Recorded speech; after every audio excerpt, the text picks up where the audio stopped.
তো ফাইনালি বন্ধুরা আমরা চলে এলাম কক্সবাজার এয়ারপোর্টে। এটা আমাদের লাগেজ কালেক্ট করে এয়ারপোর্ট থেকে বেরিয়ে দেখতে পেলাম আমাদের নাম লেখা প্লে কার্ড ধরে দাঁড়িয়ে আছে আমরা যে হোটেলে উঠবো সেই হোটেলের একজন প্রতিনিধি। কিছুক্ষণ পর আমরা পৌঁছে গেলাম আমাদের সেই কাঙ্ক্ষিত নিঃস্বর্গ হোটেল অ্যান্ড রিসোর্টে। কিছু ফর্মালিটিস কমপ্লিট করে আমরা আমাদের হোটেল রুমে চলে এলাম। বন্ধুরা, এই হচ্ছে আমাদের রুম, যা এই হোটেলের 9 তলায় অবস্থিত। মেইন দরজা দিয়ে প্রবেশ করেই এই রুমটির দেখা মিলবে, সাথে বসার সুন্দর ব্যবস্থাও এই রুমে পেয়ে যাবেন। একটি কুইন সাইজের বেড এই রুমে দেখতে পাবেন। কানেক্টিং রুমটির পাশেই মাস্টার রুম ছিল।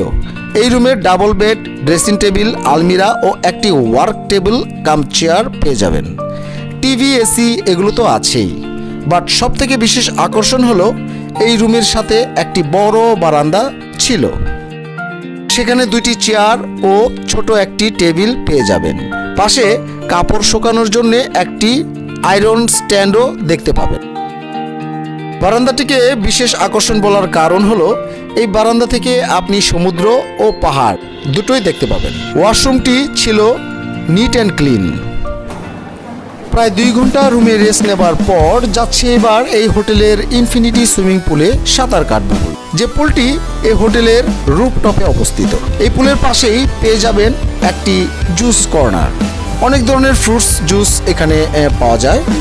আমরা 3টি ওয়াটারমেলন জুসের অর্ডার করলাম।